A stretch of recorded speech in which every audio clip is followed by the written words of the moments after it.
KXVS. Yes, if you on this video will be a link in the description where you can click it. But if you want to type it in, we made it real easy for you. Bit.ly, the short link, bit.ly. So you can type bit.ly/subscribe_KXVS_YouTube. So bit.ly/subscribe_KXVS_YouTube. That's easy enough, right, Donovan? Donovan is the silent minority. Speechless. I'm trying to get my accent right. Hold on. I'm just throwing over it in my head. Let me start. Hold on. Yeah, hold on. How to do it? All right, I don't know about you guys, but I'm going to go subscribe to this new channel. It sounds interesting. Yeah. Yo, what's different about this channel than the last one? Well, what's changed? Well, we're making some changes. We're always doing something new, but this is something that we had to do this, and we've had to do this for a while. So this new channel, it's really not much different, except the channel will be different. So all our new content is going on the channel, and we're going to migrate all our videos over to that channel as well, and we won't be using the old channel. So if you're waiting on that channel, you'll be missing it. So please do subscribe to our new channel, and it's real easy. Follow us on Facebook, thevoiceofstockton.org. You can find us everywhere. Keep watching us on our live streams, but that's it. We just wanted to break in and tell you that. And let's make Stockton better together. That's right. Make Stockton better together. All right. So, you know what? Let's start this track over because this is the best bomb song. And thank you for tuning in. Appreciate you. KXVS, the Voice of Stockton, with Donovan and Mr. Details, Dustin Breakwell. This is Governor Don signing off. My name is Miriam, and I am the Voice of Stockton. This broadcast will start in 60 seconds.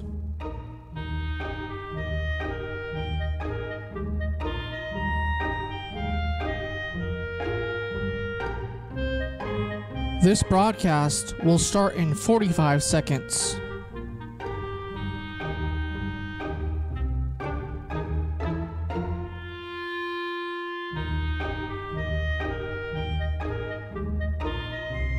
This broadcast will start in 30 seconds.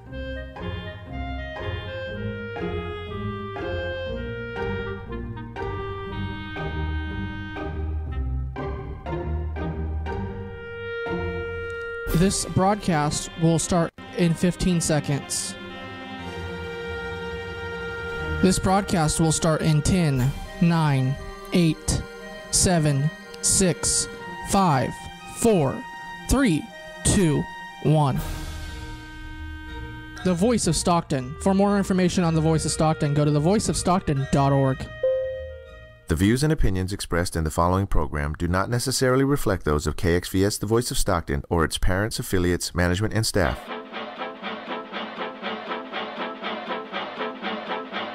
And welcome into The Voice of Stockton on thevoiceofstockton.org and multiple streaming platforms. TuneIn, Simple Radio, Facebook, YouTube, and Periscope. And it's a Monday night at 6 p.m. So you know what kind of show that is. It's the one and only Stockton Live with my good friend, the one and only Nate Knodt. Nate, how are you?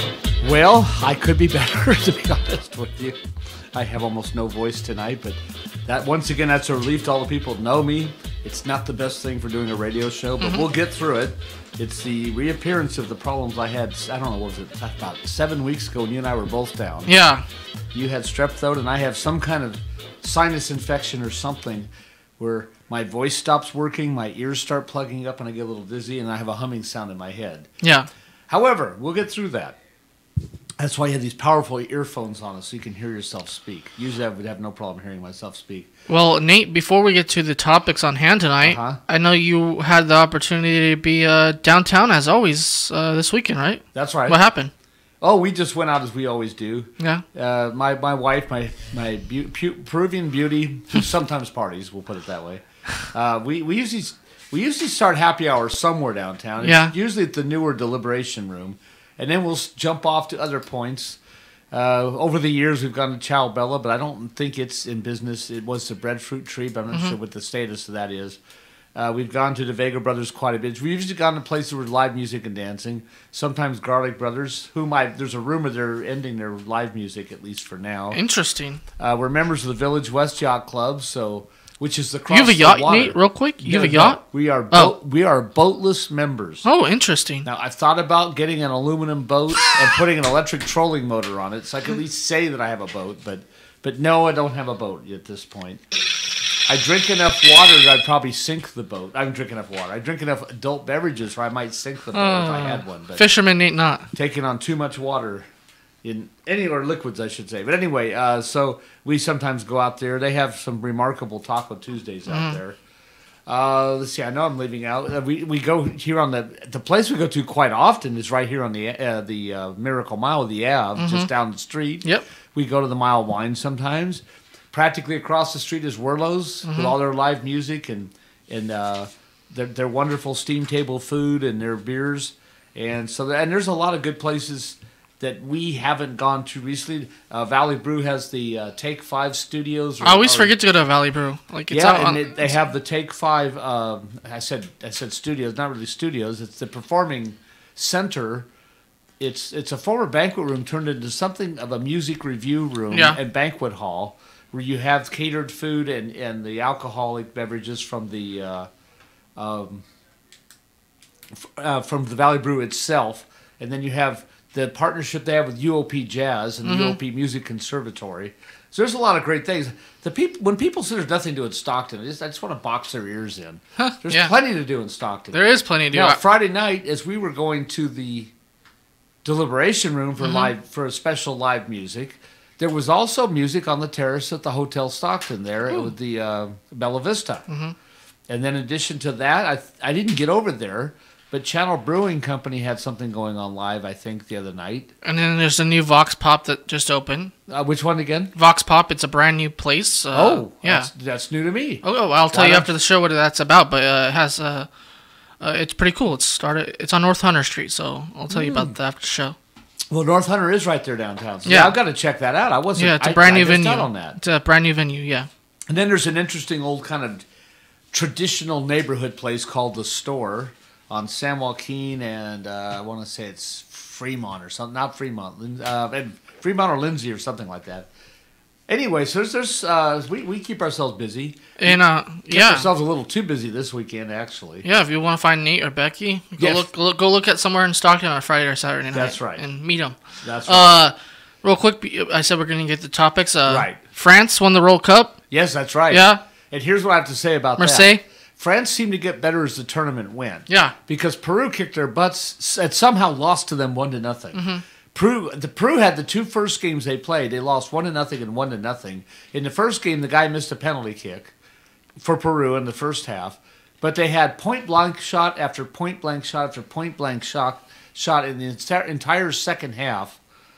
And somehow they lost that game 1-0. And then they lost to France, and they dominated France. Who were you and Becky rooting for in the final? Oh, absolutely, Peru. The final, I had no real Croatia? preference. Okay. I probably would have, I guess, mildly would have gone for Croatia. Yeah. Smaller underdog type team. They were really good, too. Becky was down to Uruguay towards the end because that was the last South American team. And I lost track of when they lost, but they got knocked out. And then the shocker was that Brazil got knocked out. Most of the big-name countries never got going this year, except for France. England was stomped on early. Brazil was stomped on early. Colombia was stomped on early.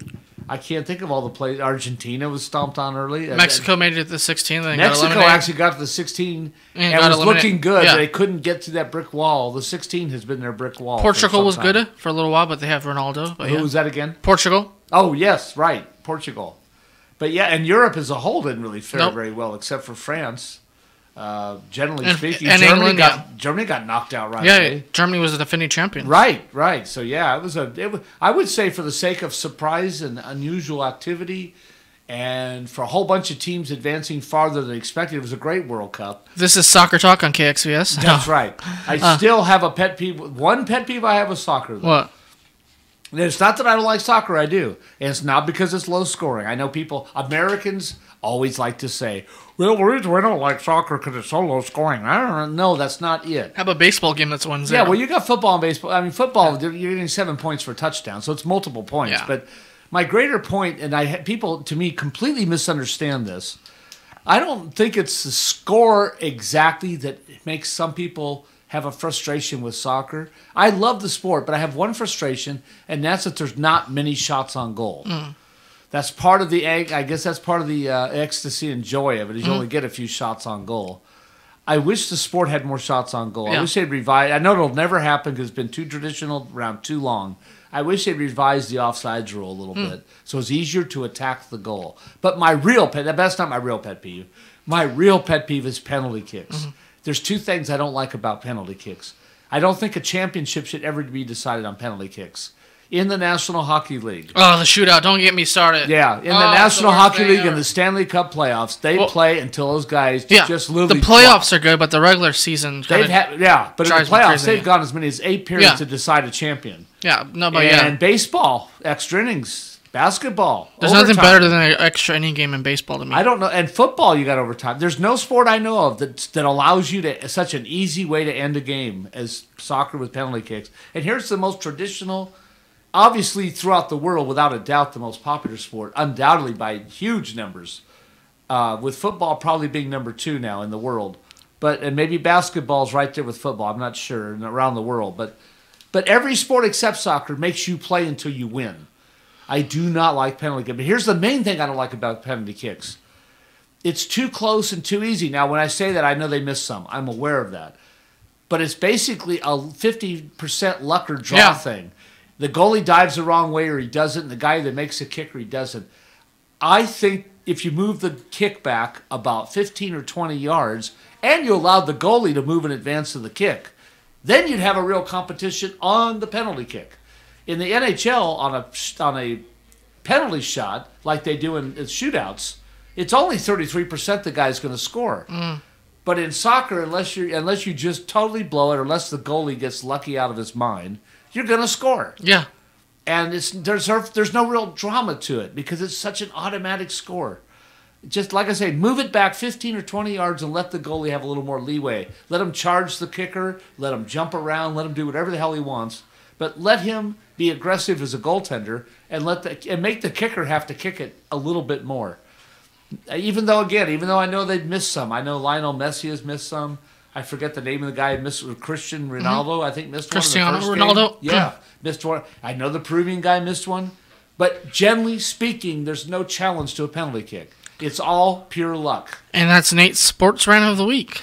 Brought to you by Blank. Well, first of all, play off the overtime. Okay. I don't care if the guys are dropping dead on the field. Make them play until somebody scores. Because part of the reason I feel that way is what you see in a lot of soccer games because of the knowing the kick out and shootout is coming. Or I'm sorry, penalty kick. Knowing that a team that's an underdog will stop playing to win. They'll just retreat into a shell. And then the really good team has to try and attack through this shell. And what you get is you can get 10 or 15 minutes of basically no soccer. Yeah. It's like in the days of college basketball when they used to have no shot clock. You're too young to remember this, but the shot clock didn't hit college basketball until 1978 or 81 or 80 or something like that. Until then, if you were a huge underdog, there were teams that tried to pull off the amazing upset by holding the ball for 2 to 3 to 4 minutes at a time and then taking a shot, hoping they could score a few points and hoping to get real lucky that the really good superior team just didn't have it that day, would lose their patience and blow it. USC tried that against UCLA numerous times in the late 60s when Alcindor was there. When I say Alcindor, he was Alcindor at UCLA. He later became Kareem Abdul-Jabbar. And those games were dreadful. Okay, so that's good. I'm glad we talked about the World Cup. It is a big deal. And certainly a lot of soccer fans in Stockton. And I know the rest of the world is football or football, by the way. Mm-hmm. I know we talk about sports real quick before we get to the main subject, though. Tomorrow night's the MLB All-Star Game in Washington, D.C. I just want to get your take on what's your favorite All-Star memory of all time. If you have one. Yeah, I do. It's not a real positive one. Is it the Fred Lynn home run? No, definitely not.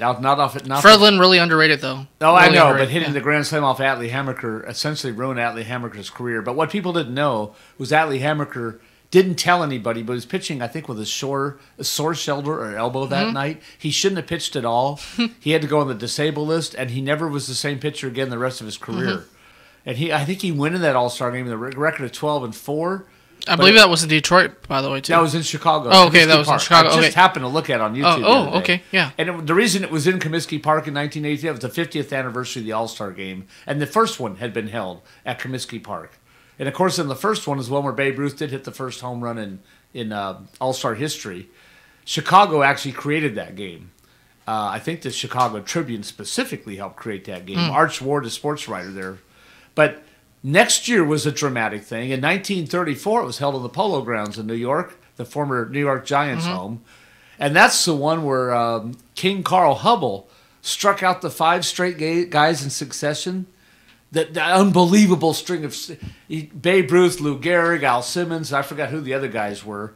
That's still considered the greatest pitching feat in All-Star memory. Yeah. However, my favorite memory, since I don't really like the Atlee Hammaker moment, well, there's two. I have to say there's 2 of them. What? The 1973 All-Star Game, Bobby Bonds.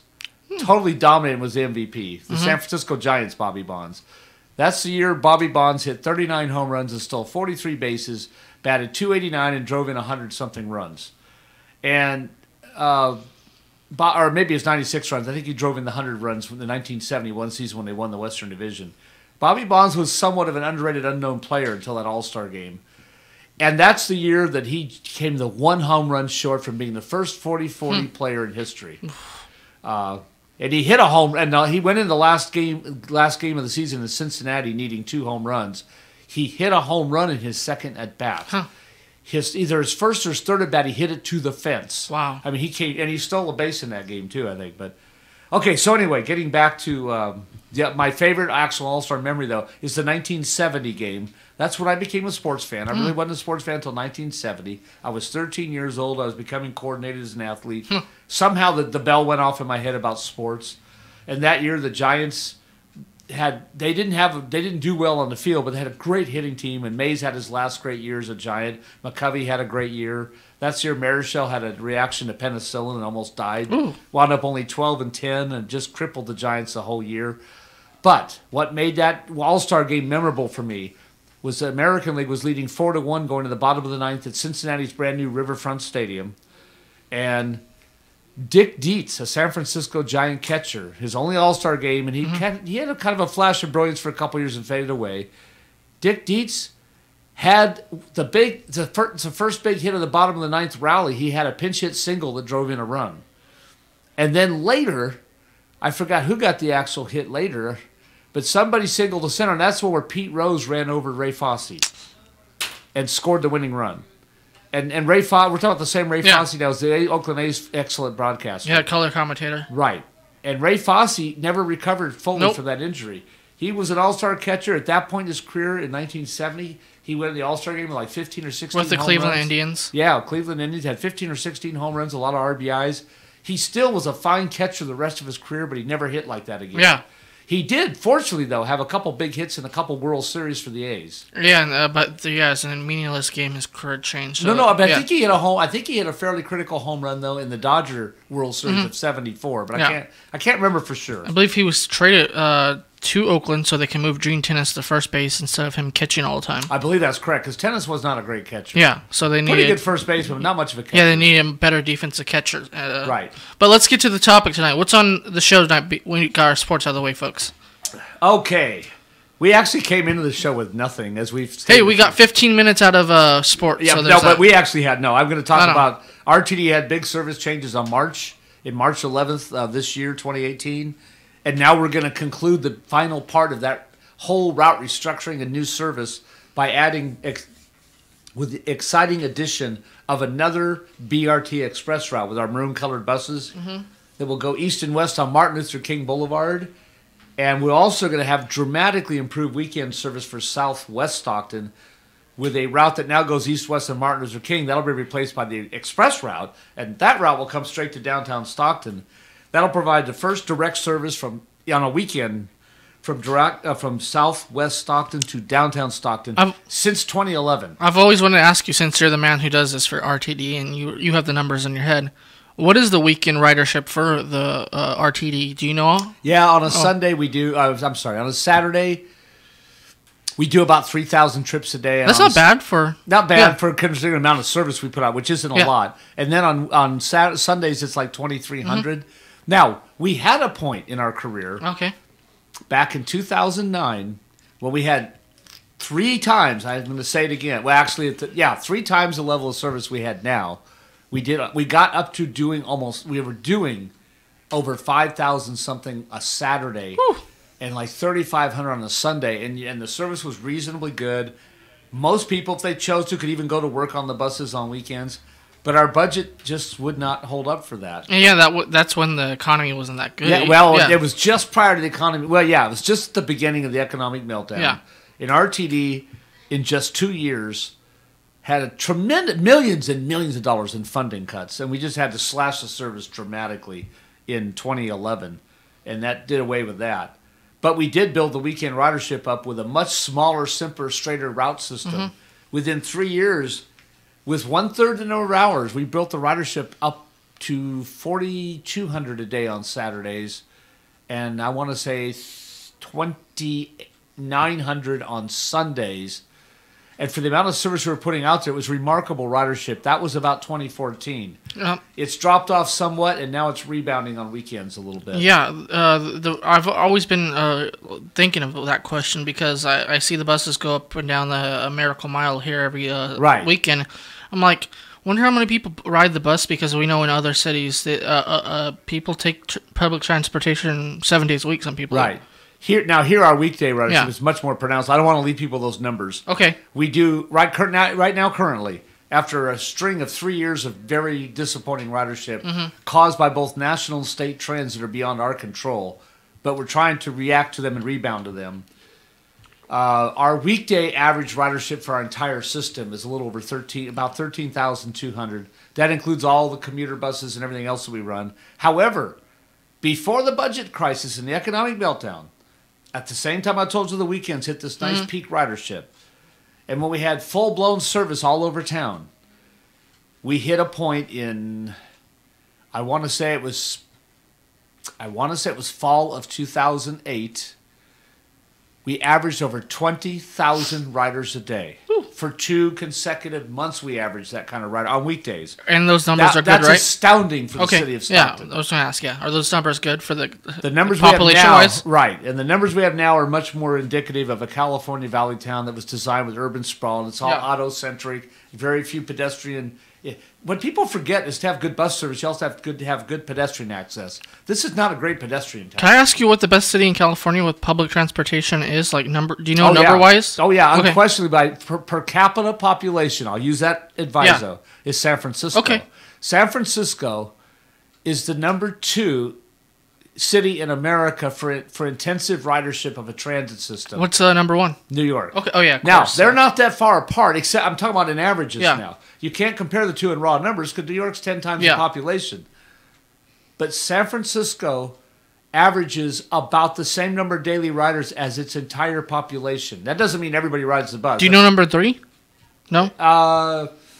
Number 3 is probably either Philadelphia or Chicago, but I don't know that off I was just wondering. I've known that in the past, but I don't know right now. Yeah, I was just trying to get, I know San Francisco would be, Philadelphia has pretty intensive commuter rail. Yeah. Chicago has very intensive heavy-duty commuter rail. Chicago, however, has the elevated and the loop, but it's not an extensive subway. No. Philadelphia has more of a subway system. Yeah, and they do a lot of, because it's Philadelphia, New Jersey, a lot of people travel to New York and other places and from Washington Philadelphia. Metro is like number 5, I think. I believe the number 3rd largest system is New Jersey Transit. Isn't Boston pretty big too, I think? Yeah. But outside that's... Yeah. I think it's New York. I think number 2 is Chicago. I think number 3 is Philadelphia. And I think Boston's 4th or 5th. Okay. So, yeah, they're all concentrated on the East Coast. And but San Francisco per capita population is either 1 or 2. And isn't Seattle growing? Seattle or Portland, one of those, right? Portland has tremendous public transportation. Yeah, they have a tram system, right? Yeah. And Seattle voters voted like $2 billion to improve it over the next 15 years or something like that. That's pretty cool. As the more Seattle puts into it, the more the voters keep giving them more to do it. And I think Denver's one of those cities, too, that's doing it, right? Denver's doing very well. With downtown, their transit system. Right. In fact, we have these electric buses called Proterra buses, the quick charge buses with the... They're kind of like the pinkish bus, right? Yes. Okay. That whole technology started in Denver. Oh. if you were to go back to Denver 23 years ago, something like 1995. Yeah, the downtown wasn't good back then. People had it was nationally known that Denver's downtown created this mall transit thing, a simple, straight bus route that was about 1.5 miles in length, right in the middle of downtown. It would be like Market Street, San Francisco, maybe El Dorado going north and south in Stockton, or maybe Weber, except downtown here isn't that big. And what they did is they took some transit buses, basically stuck some batteries to motors and made them electric, and they ran them every 90 seconds and they were free. And that led to that eventually led to the same guy creating the Proterra Bus Company that now is the leader of electric bus manufacturing in the United States. Now, the main competitor, by the way, is a company called BYU.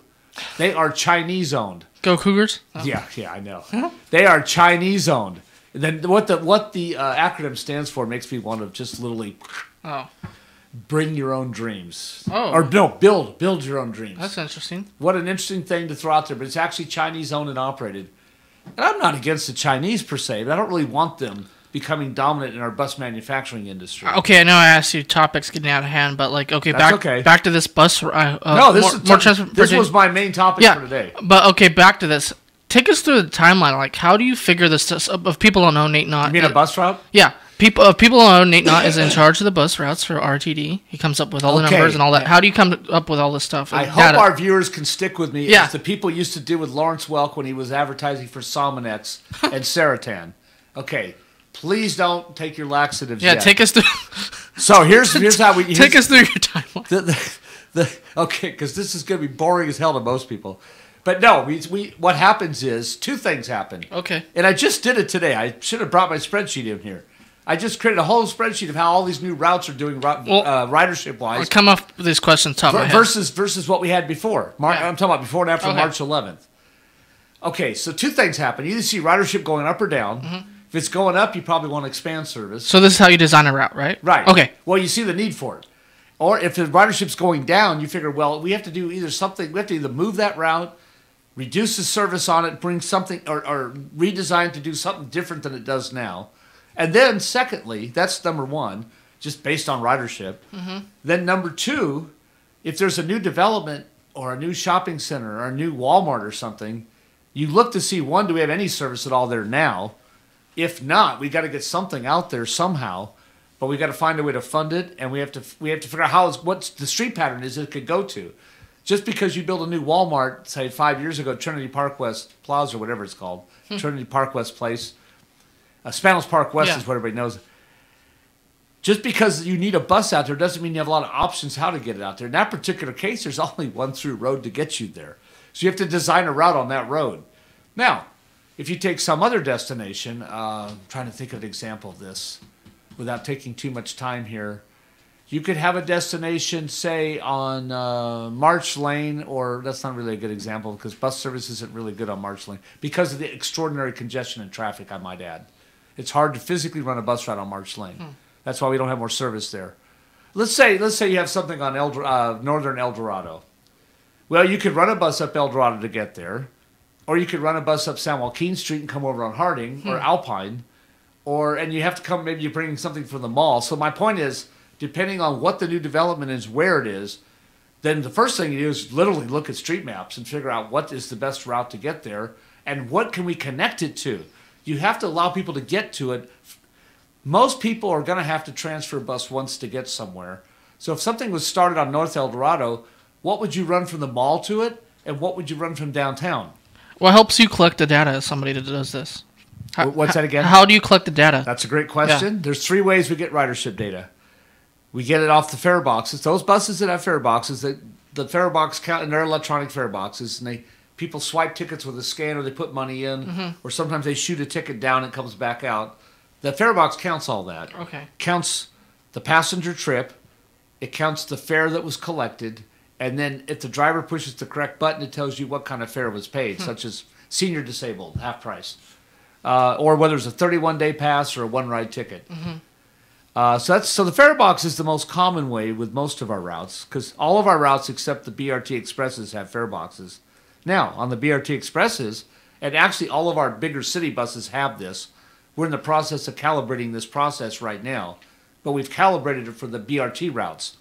So, for the 5 BRT routes that we're about to have, we have 4 now, but for the 5 we're going to have, those buses do not have fare boxes. So, what we do with those buses, and you can get on or off on any door that you wish to choose. The front door, the rear door, or in the case of the 60-foot buses, known as articulated buses, which everybody else calls accordion buses, you also have the middle door. There's little laser beams. They look like LED lights, and they shine down on the doorway, and they're calibrated in such a way as to pick up the people in the passageway of the door, not on the sidewalk, not in the seats of the bus. And somehow this thing knows animate versus inanimate objects. It has temperature sensing or something, so it knows if it's a human being or if it's a wheelchair or if it's a baby stroller or a shopping bag. And so I believe it will count an animal as a rider because the only animals allowed on buses are guide dogs. Yeah, service and dogs. they are considered riderships. So the laser beams do this. They're called APCs, automatic passenger counters. The laser beam, which are officially known as lenses, but I call them laser beam, but they're called lenses. And they look, like I say, like a little round LED light. They're above the door. There's usually 2 or 3 of them, by the way, and they're calibrated to shine in slightly different directions. So they have concentric circles of spheres of influence where they pick up the heat sensing of the people and the living objects. They shoot it through a wire into a black recording box, which then shoots it to a box called an MDT, a mobile data terminal, which then radio transmits that signal to our mainframe computer, which then knows the bus number and the time of day and the stop it was at and counts the ridership on and off, by the way. Do you know how, do you have a team that helps you with this, or do you do it yourself? Well, it's interesting to say because we're working on an APC ridership validation service as we speak. Yes, there's a team of people being put together, and that's part of the third way, by the way. As we look at the fare box and the APC counts, we then also send people out to ride the buses so we can cross-reference the accuracy of what I'm talking about. Transit ridership is very hard to capture because we don't sell tickets the way an airline does or a train. Amtrak, you buy a ticket from Stockton to Bakersfield. That's a solid ticket right there in the computer. You know that happened. And then you know somebody bought an airline ticket from San Francisco to Washington. With people getting on and off buses every couple of blocks, and if you ever watch a Metro Express articulated bus load or unload at Delta, in a space of 45 seconds, you'll see 32 people get off 3 doors, and you'll see 45 get on 3 doors. And that's like 78 people getting on and off in the space of 45 seconds. The APCs are supposed to count all that. Yeah, that's how, like, the trains or planes know, like, their manifesto, who's on board, and, like... Well, yeah, they have a manifest. Yeah, we don't. You don't, that's what I'm saying. Exactly. How did you get into doing this route stuff, and, like, what's your, like, history of doing this? Well, here's how okay, first of all, I always liked transportation, and I think we talked about that one time. It stems from my dad going to San Francisco, parking by the zoo, which was then free, so we could go downtown and we'd take a streetcar, specifically using the El Terrible. And that goes through a thing called the Twin Peaks Tunnel. And to be on a streetcar on rails, going through a dark tunnel at 60-plus miles an hour, I thought was the coolest thing in the world. And you had the smell of salt air also from the ocean there. So that's probably how I got to like transit. Because I grew up in French Camp. There's no transit there. Yeah. There is now, actually, but there wasn't then. But so anyway, so having said that, I always liked transportation. I always thought it was a great way to travel. I especially like riding on rails and trains, particularly. Amtrak travel, by far and away, is the most civilized way to travel. Have you ever thought about becoming a conductor? No, that I didn't. I toyed with the thought briefly when I was about 20-something years old, but no. So having said all that, I also don't mind riding buses. Generally, I enjoy riding buses. Now, if you're talking about Greyhound, or when I used to work for Trailways, it's a much better trip if you don't have someone sitting next to you. What did you do for Trailways? Oh, that was my career. That was where my transportation career started. I hired on as I got burned out on broadcasting as I was leaving Chico State. Go Wildcats? Yeah, that's right. Go Wildcats. The cat is back. That was always the big slogan.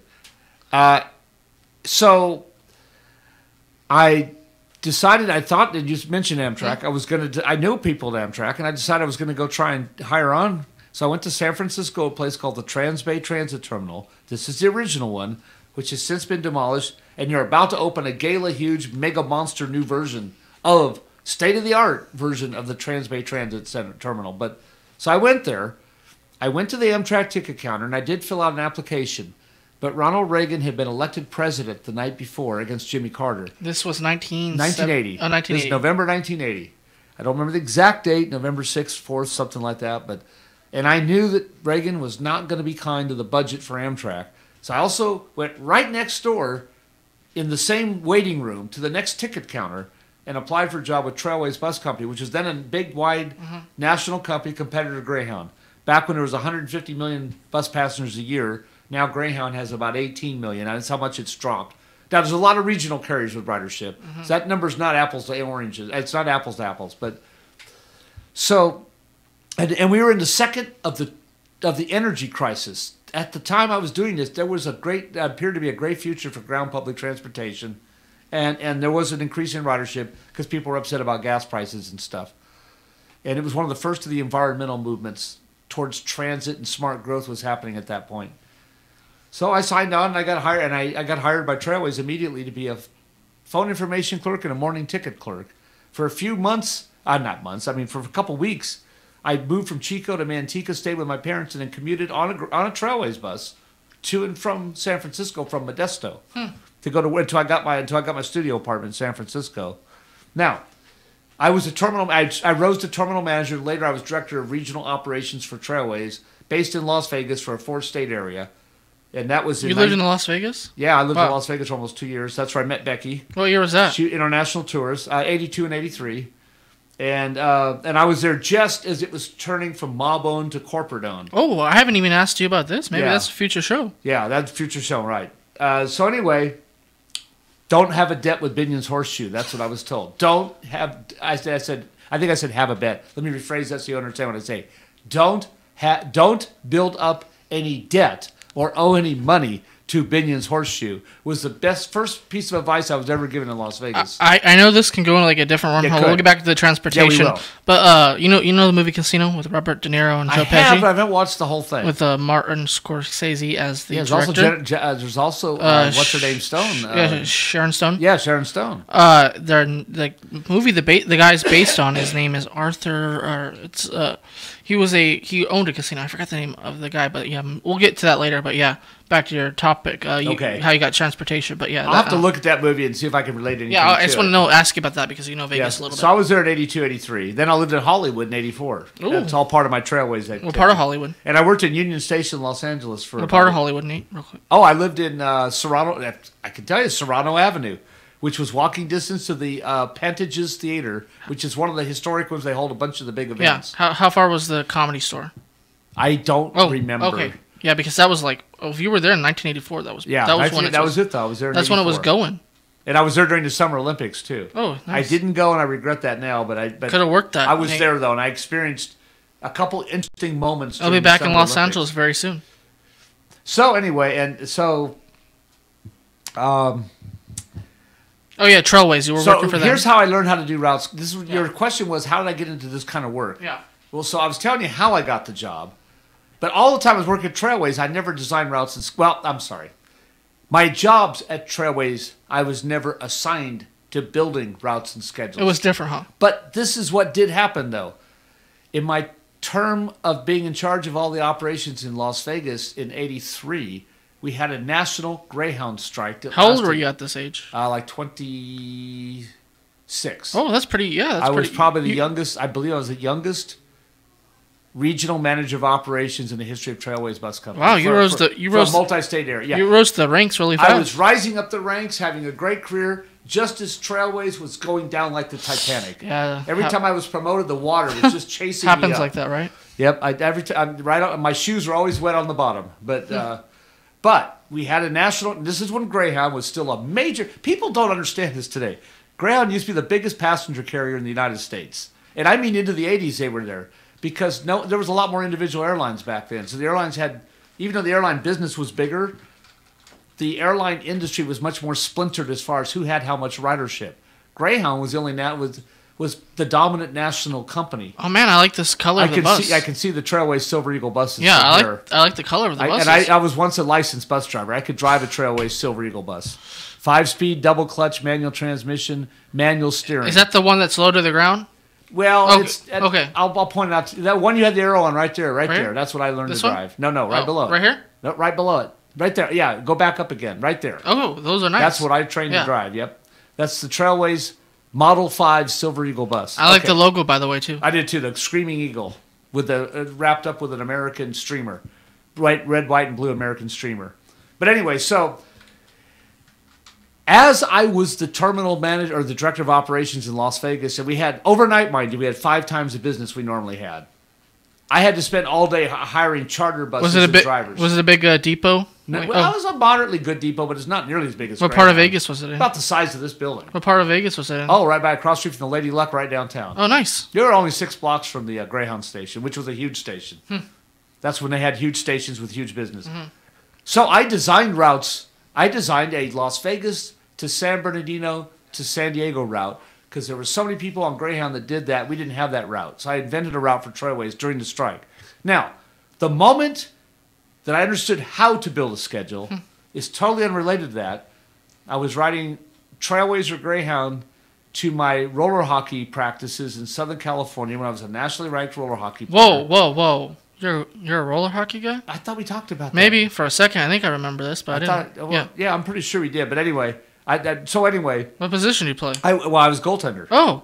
And so I was riding. Instead of driving, I rode the bus down there. And one time I looked at the Greyhound number 14 route time, number 14 route timetable, which is essentially Northern California to Los Angeles. And I looked at the little subsidiary company called Orange Belt Stages, Bakersfield to San Bernardino. And I looked at the times of the times of the trips going up and down. I realized they were doing that. All those trips with just 2 buses. By looking at the arrival and departure times, this little light bulb went on. Oh, that's how they build a schedule. So later, all that came back when I came to Stockton and got the job. I got my job with RTD because I testified at public hearings, and the then new CEO of RTD, Donna DiMartino, heard me testify and slipped a note and asked me to apply for a job. That's how I got my job here at RTD, and I rose from senior planning specialist to director of planning, and I've been primary the person along with staff, including a terrific colleague named Damaris Galvan. Yeah, how many who's people? also from Lima, Peru, like Becky, by the way. Oh, I didn't know that. But how many people under you help you with this? Well, actually, they just moved me sideways to a new job where I'm a department of my own. Congratulations. Thank you. But I had 4 people in my staff when I was director of planning and scheduling. Now I'm director of planning, and the idea is I'll go out in the community more, doing more speeches, going to more meetings, lobbying a little bit more for RTD, and trying to encourage people to ride buses. If you can't tell, Nate's really good at talking. Which means that being on this radio show is kind of like part of all that also. Yeah. In fact, they're well aware at RTD that I do the radio show. So anyway. They tune into it, hope. So that's how it all started. Yeah. I learned how to build route schedules just by looking at a route timetable from Greyhound. But I was actually looking at the Orange Belt schedule when the bell went on. And then I had a career with Greyhound early on. I forgot to tell you, I worked at the Chico Greyhound bus station. It was really my first job. What were you doing there? My first full-time career job was Trailways in San Francisco. And then I went on to Las Vegas, and then I eventually became the chief dispatcher at nighttime on the West Coast for Trailways out of Union Station. So what would that entail? Chief dispatcher in charge of? From about 8 o'clock at night to about 4 in the morning. Jeez. I dispatched all the Trailways buses in and out of Los Angeles, coming from San Francisco, from Seattle, Sacramento, so from you were Phoenix, on the radio? From Tucson. Oh, I'm joking. Well, it's on two-way radio with buses, yeah. but and down to Calexico, Mexicali, and so I all the charter trips to the Grand Canyon and Scotty's Furnace and all these, and Las Vegas, all these places we went. We had a big charter business back then, and Greyhound had a huge charter business. Deregulation kind of killed all that. This is one reason why Greyhound isn't a big company anymore. They only broke even on passenger business. They made money on Package Express, and they made money chartering buses. But when they deregulated the business, every mom and pa could buy a bus, fix it up a little bit, and run it for half the price that Greyhound would do a charter with their really good maintenance, a really good bus, really professional driver at a high wage. So charter business is the only way you actually make money in the passenger business. That's a whole nother. We have our big transportation show we're going to do, of course. But getting back to this, so that's how it all happened. I worked for all these. I worked for Trailways and Greyhound at different times. Never worked for Amtrak, although I'm well known by Amtrak people. I'm also well known by the San Joaquin Regional Rail Commission, which is the ACE commuter trains. Do you know people at BART too? Some, I know a few. Yeah. And BART, by the way, you mentioned something about ridership of transit. Let me say something about BART, which we may have mentioned once before. We have, yeah. BART is the only transit agency I know of that can recover over 60% of its costs from fares alone. They do between 61 and 66% of the cost of running the entire system comes from the fares that people pay. Most transit only does 20 to 30%. The New York subway, with 6 million daily riders and 10 million transit trips a day in New York City, the best the agencies can do there is recover half the cost of their operations from fares. We heard talk about BART when it, like we've heard this for like how many years now, 20 plus years, that BART want to extend it to Tracy, right? Well, Tracy wants BART to. Yeah. BART's never been all that wild about it. Yeah, well, what's your takeaway on that? Well, the takeaway is it costs about $3 billion How would you build it too, Well, right? the thing is no one can pay for it. You could build it through the mountain. That's not a problem. By the way, electric-powered trains are much more powerful than any other kind of trains, and BART's electric. There's no problem whatsoever getting BART there technologically. The problem is the cost. I don't know. To build BART is something like $1 billion a mile, and I don't remember exactly how many miles were there between the Altamont and Tracy and all that, but it's probably by the time you put all the capital expense and all the other stuff that goes into it, it's probably $15 billion to get BART to Tracy, and no one's going to pay that. Yeah. Okay. Before we get to the end of the show in a little bit, I want to ask you about tariffs, but that's in a second. Mm-hmm. Mention the bus line again and how people can find out about it. Okay. This is and I know this show isn't the greatest show for props, unfortunately. Every 8 seconds. Eventually, we're going to do a show where I have the time to program it into the computer and we can flash it on the screen. But that's our bus rapid transit network in Stockton. The maroon colors are the existing 3 routes. Hammer Lane on the north, up and down is Pacific Avenue, and then there's an extension down to Airport Way corridor, and Arch Road for Venture Academy and a big PG&E office, some other things are. The gold routes you see on there are east-west routes. This is the Midtown corridor. That's Fremont, Minor Avenue, over to DMV and through downtown. The other one is coming on. That was March 11th. July 29th is the Martin Luther King route. The Martin Luther King route will go from where Edison High School is all the way across Martin Luther King to Airport. When it gets to Airport, it'll circle in behind Rancho San Miguel, not the actual parking lot. By the fairgrounds, right? Well, be at 2nd Street. Yeah. Behind Rancho San Miguel, we'll have an electric charging station. We're going to build a Union transfer station there, similar to what we have at the Hammer Triangle station up north. And we're going to have a charger there. But the route will go there. Then it'll go down Martin Luther King to where Caltrans, the District 10 headquarters of Caltrans at Martin Luther King and B Street. It'll go down B Street to 8th Street and over to where the Kmart and the Walgreens is and loop back. And that route will start July 29th. So basically next weekend. There we go. The one right there. Yep. Well, 2 weeks. 2 weeks, yes. Yeah. 2 weeks from Sunday. The week after Sunday. I mean, the Sunday after this one. Yeah. And it'll run 7 days a week. Now, what's going to be significant about that route is there's almost no weekend service at all on that entire route right now.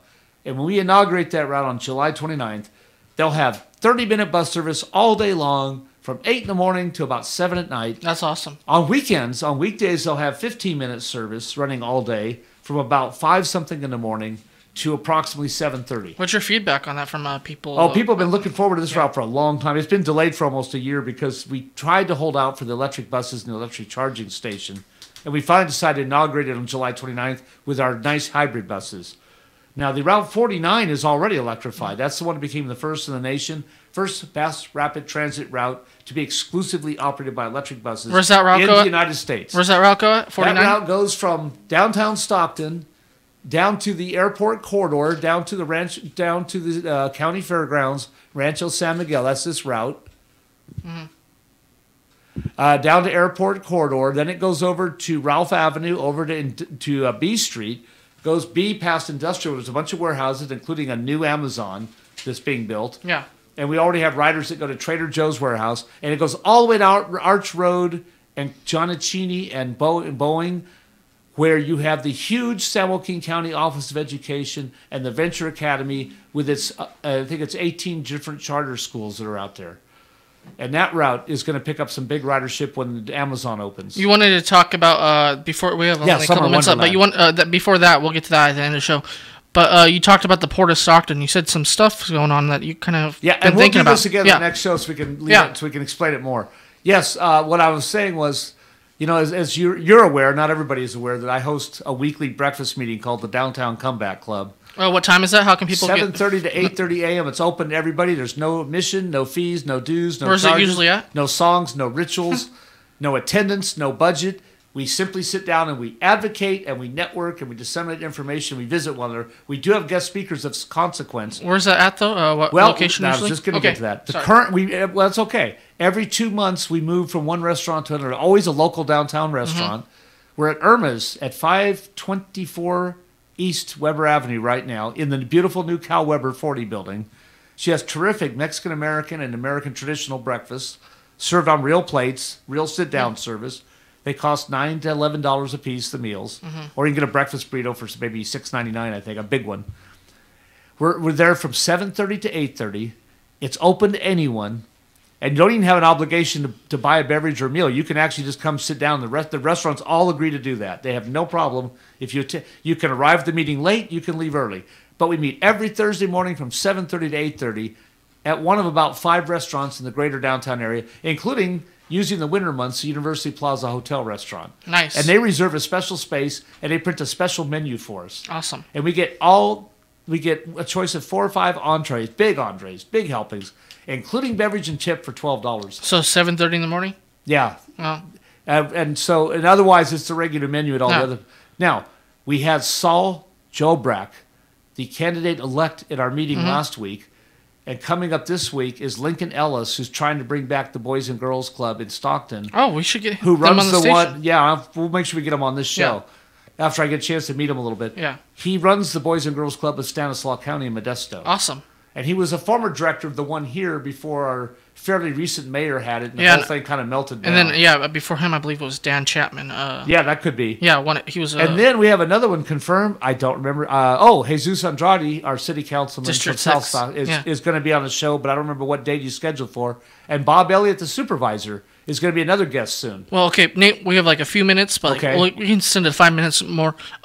You said tariffs when you and me were meeting outside earlier. Tariff wars. Want to give a little quick thought on your point of mind, because you said it's been affecting the port recently, right? Yeah, and I don't want to get into too much politics. Yeah, we won't on the show, but we'll mention it. And we try not to, for all the vast listeners that we inherit from Betty and everybody else and are kind enough to watch our show, I have very distinct political opinions. However, this show is primarily to talk about downtown Stockton and its revitalization and all the good things in Stockton. We also want to talk about the whole city and the region and the county too. We don't try to just a little sports thrown in sometimes. Right, and unfortunately we get wrapped up on sports a little bit since we're two former play-by-play guys. Well, not former.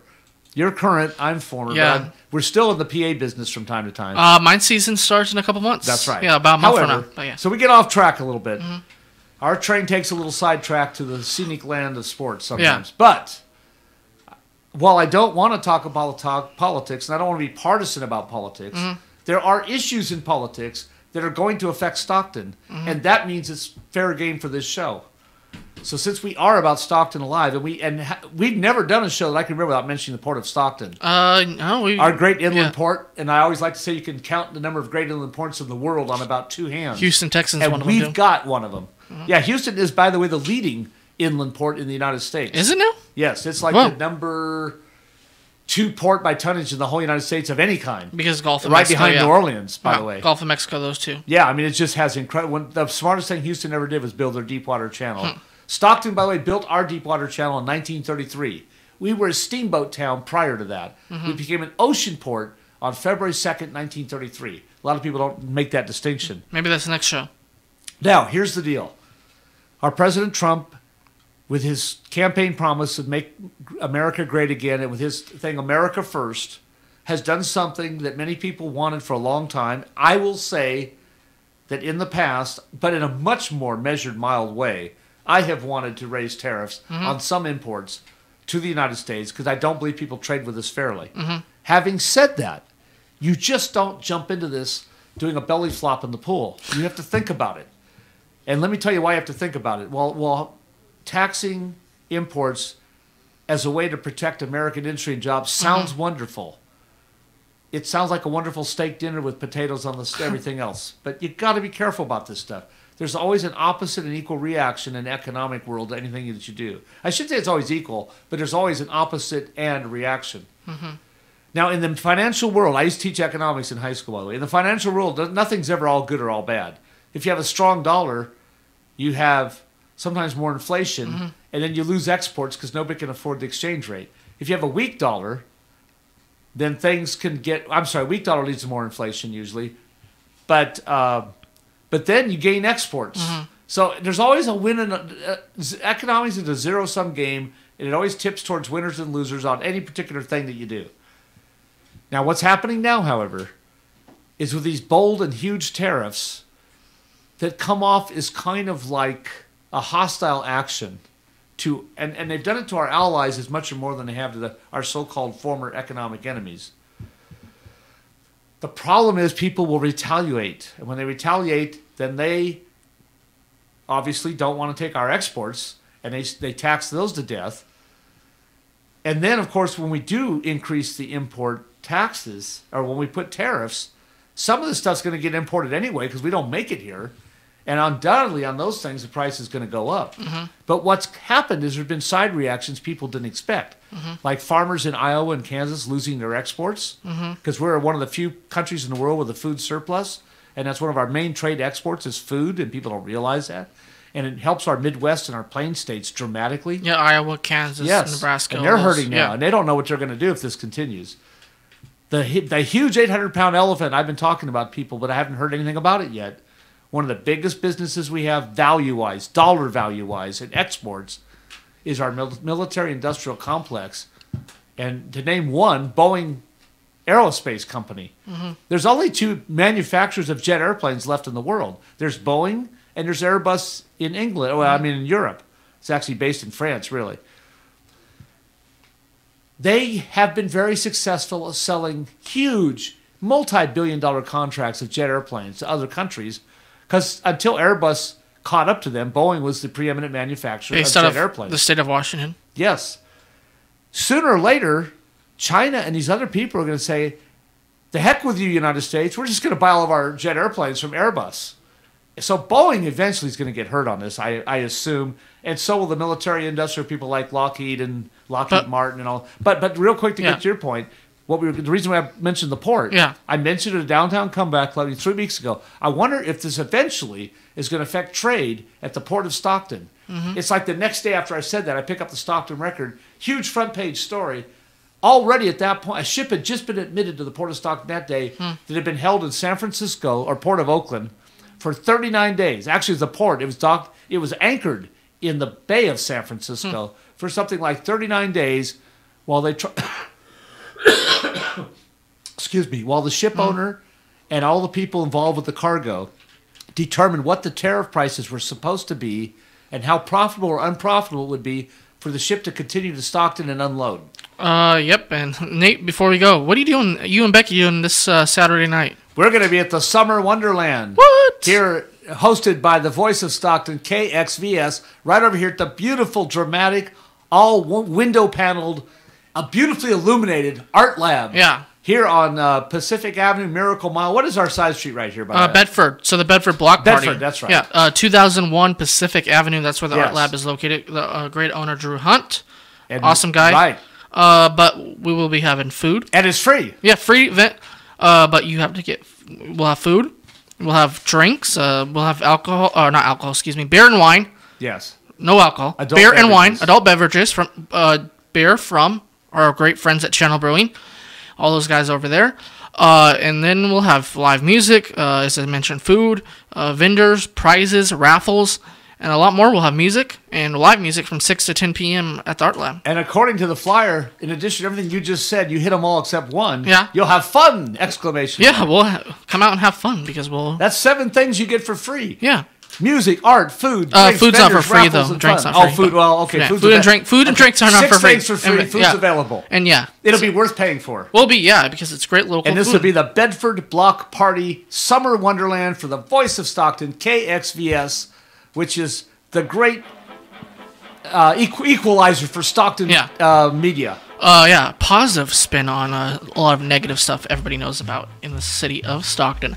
Nate, before we go, what's your week looking? I know you got this bus thing coming up in a couple weeks.